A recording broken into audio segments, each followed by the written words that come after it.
Mirëmëngjesi të nderuar teleshikues, ja ku takuam sërish në emisionin e përditshëm What Happened Today, ku do të jemi së bashku çdo ditë në orën 07:30. Data sot shënon 3 dhjetor dhe ne kemi përgatitur për ju disa informacione me ngjarjet më të rëndësishme të ditës, të cilat ju ftoj që t'i ndiqni. 3 dhjetori është dita e 337 e kalendarit gregorian. Kështu që deri në fund të vitit kanë mbetur edhe 28 ditë. Ngjarje. 1800 u zhvillua betejë në Hohenlinden, ku australianët u mundën. 1818 Illinois bëhet shteti 21 i Shteteve të Bashkuara të Amerikës. 1917 pas gati 20 viteve planifikim dhe konstruktim, hapet Quebec Bridge për trafik. 1973 programi Pioneer 10 emeton fotografitë e para nga afër të Jupiterit. 1992 dërgohet SMS-ja e parë në botë. 1999 NASA humbë radiokontaktin me Mars Polar, la ndër pak momente se anija të hynte në atmosferën e Marsit. Lindje. 1447 lindi Bayazidi II, sultani i imperatorisë osmane. 1800 lindi Franz Pesceren, shkrimtar dhe jurist sloven. 1857 lindi Joseph Conrad, prozator anglez me prejardhje polake. 1889 lindi Isak Samokovlia, letrar bosnjak.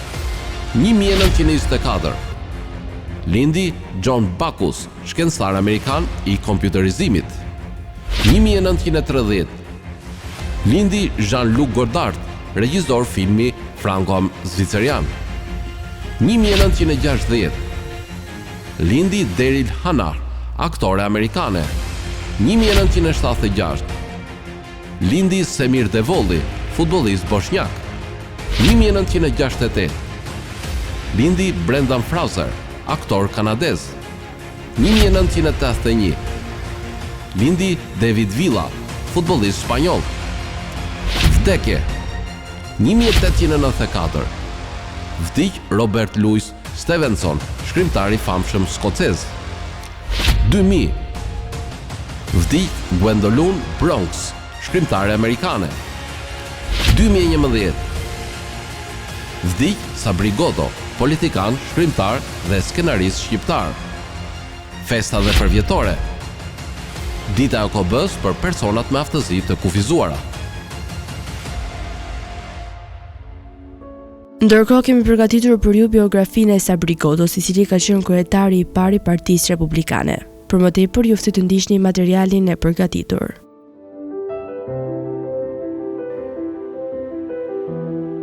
Sabri Godo ka lidhur më 8 gusht 1929 në Delvin, ku kreu edhe shkollën fillore, më pas vazhdoi gjimnazin në Tiranë, të cilin e detyrua të ndërpriste vitin e 3, pasi u përfshi aktivisht në luftën antifashiste.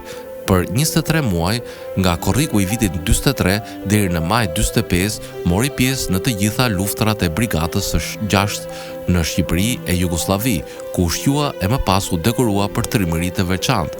Shërbeu në ushtri si oficer deri në vitin 1948, e më pas u përjashtua si politikisht i padëshiruar. Në vitin 1953 përjashtohet nga Partia Komuniste, ku kisha aderuar në shkurt 1944. Këtu fillon edhe kalvari i tij i periudhës së diktaturës, për shkak të martesës me një vajzë nga familjet aristokrate dhe të përkatësisë familjare, intelektual të shquar kundërshtar të regjimit, të pushkatuar, të burgosur e të arratisur, jeta e tij ka shkuar disa herë në tet të Briskut, deri në prag të burgosjes. Godo njihet si një pernë e rrallë në romanet karakter historik, ku më të bujshmet si më të diskutuarat janë Skënderbeu dhe Ali Pash Tepelena. Me këto figura që i kalonin për masat e kombit, ai nuk rreshti së kërkuari. Këto romane janë ripunuar e ribotuar disa herë, janë përkthyer në disa gjuhë dhe vlerësuar lart nga kritika. Si një njohës i thellë i karakterit njerëzor, shkroi me po aq mjeshtëri romanet e novelat mbi luftën, për të cilat u akuzua nga censura e regjimit si shkrimtar Në vitin 1974 u përjashtua nga lidhja e shkrimtarëve për devijim nga realizimi socialist dhe u dërgua për riedukim për 11 vjet, 1974-1985. Një veprimtari të dendur ka pasur në publicistik, veçanërisht në revistën Hosteni, me mbi 4.000 faqe të botuara me fejtone e shkrime kritike. Në vitet 90 u angazhua që në fillim në lëvizjen antikomuniste dhe në 10 janar 1990 formoi Partinë Republikane të Shqipërisë, një parti e djathtë, aleate e Partisë Demokratike, që kishte në themel të programit të saj respektimin e pronës private. Si bashkëkryetar për hartimin e dokumentit themelor të shtetit Kushtetutës së re të Republikës së Shqipërisë në vitin 1998, ai ka luajtur një rol vendimtar, shpesh emërtohet si babai i Kushtetutës, një njeri aktiv në politikë dhe në fushën e letrave. Sabri Godo ka qenë një nga figurat më të rëndësishme në jetën politike shqiptare, sidomos në momentet e vështira. Qëndrimet e tij pamëndyshje në çështjet më delikate dhe të debatueshme në periudha të ndezura politike dhe përpjekjet për të gjetur rrugën e arsyes i çuan njerëzit, mediat e politikanët ta quajnë në plaku i urtë. Epitetet në një mënyrë më të plotë do të përmbledhte gjithë jetën e tij.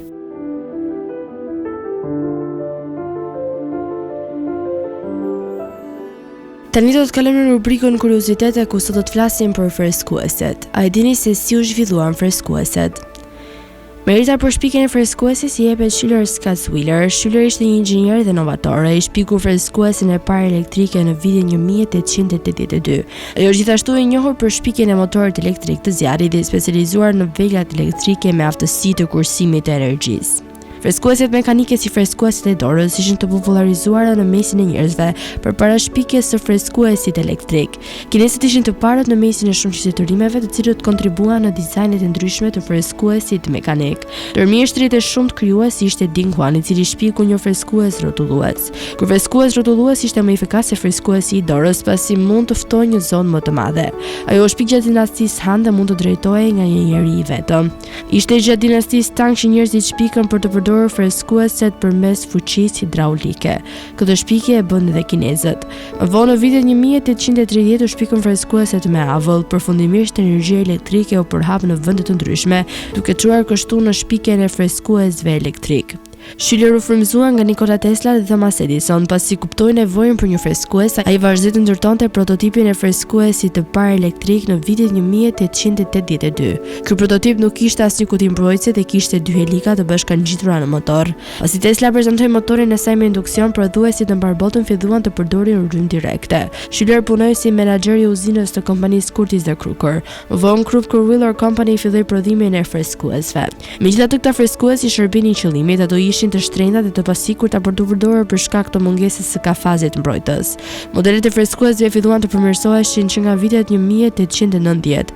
Përfundimisht u bë fshehja e telave të motorit dhe u shtua një kafaz mbrojtës për të mbrojtur tehet e freskuesit. Më pas Philip Dale shpiku freskuesin elektrik të tavanit. Ai bëri këtë gjatë kohës që punonte me kompaninë Singer. Fillimisht ai përdori motorin e makinës qepse Singer për të fuqizuar tehet freskuese të tavanit. Philip vazhdoi të përmirësonte dizajnin e freskuesve dhe pasi nxorri një patent në vitet 1880. Futja e llambës së dritës ishte një nga përmirësimet. Fillimisht këta freskues u përdorën për të mbajtur mallrat dhe punëtorët të freskët. Më vonë këta u prezantuan në shtëpi, zyra, hotele dhe restorante. Me rritjen e kërkesës për freskues, prodhimi u rrit gjithashtu nga vitet 1890 në vitet 1900. U shfaqën kompani si General Electric, Emerson dhe Westinghouse. Me rritjen e numrit të kompanive prodhuese të freskuesve, konkurrenca u rrit. Konkurrenca në rritje solli tehe më të mira, dizajne të rafinuara të freskuesve dhe prezantoi një numër më të madh të teheve të freskuesve. Westinghouse prezantoi freskuesin e parë elektroshtëpiak që u prodhua në vitin 1910 dhe ishin të përbërë nga bronzi. Më vonë këta freskues evoluan nga bronzi në çelik dhe më pas çeliku në alumin, duke i bërë ato edhe më të lehta. Së shpejti freskueset elektrik u zëvendësuan nga kondicionerët pas viteve 1910. Shumë kompani ndaluan se prodhuari freskues për ndërtesa komerciale dhe filluan të bëjnë stuhi idesh për freskueset e shtëpisë. Më pas në vitet 1920 General Electric projektoi tehe freskuesesh më të qetë. Emerson projektoi Silver Swan me tehe ikonike, e cila u frymëzua shumë nga elika e jatit. Jane Evans ishte inovatorja që krijoi këtë freskues. Freskuesit elektrik ishin në kërkesë të madhe para viteve 1950, megjithatë më pas skenari ndryshoi me futjen e kondensatorëve të ajrit shtëpiak. Kërkesa për freskuesit elektrik ra në mënyrë drastike. Sidoqoftë freskuesit elektrik ishin përsëri të njohur në vitet 1970 me rritjen e çmimeve të energjisë. James Dyson shpiku shumëzuesi në ajrit Dyson, i cili frishte freskuesi i parë pa tehe. Kjo ide u zhvillua nga Dyson, por fillimisht u krijuar nga kompania Toshiba në vitin 1981. Ajo u shpik në vitin 2009 dhe nuk kishte tehe të dukshme mbi të. Sot freskuesit elektrik janë shumë të besueshëm nëse jeni dikush që beson në qëndrueshmëri. Së bashku me modelet e tyre inovative, freskuesit elektrike kushtojnë më ulët dhe janë një jetë më të gjatë, janë më efikase energjetike dhe më të lëvizshëm. Për më tepër, freskuesit përdoren si pjesë dekorative dhe jo vetëm si qëllim ftoje. Ato janë të personalizuara në mënyrë të plotësojnë brendësinë e shtëpisë. Me përmirësime në estetik, freskuesit tani kanë drita për të shtuar bukurinë në hapësirën tuaj. Në ditët e sotme, freskuesit kanë kursyer përpjekjet tona për të shkuar tek centrali për të përdorur një freskuese duke ofruar akses dhe funksionim në distancë. Tani u ftoj të ndiqni parashikimin e motit në territorin shqiptar për ditën e diel. Territori shqiptar për ditën e diel parashikohet të përshkohet nga një mot i paqëndrueshëm, me stuhi dhe rebeshe shiu që do të përshkojnë të gjithë territorin. Sipas parashikimeve, temperatura minimale do të jetë 3 gradë Celsius, ndërsa temperatura maksimale parashikohet të jetë 17 gradë Celsius. Era do të frymë me një shpejtësi mesatare 1 deri në 7 metër për sekond në drejtimin juglindor, çka do të bëjë që të krijohen dallgëzime deri në 3 ball. Ndërsa temperaturat minimale dhe maksimale në disa qytete kryesore të Shqipërisë do të jenë si vijojnë. Shkodër, 11 deri në 16 gradë Celsius. Kukës, 3 deri në 7 gradë. Peshkopi, 6 deri në 11 gradë. Tiranë, 11 deri në 15 gradë. Durrës, 13 deri në 17 gradë.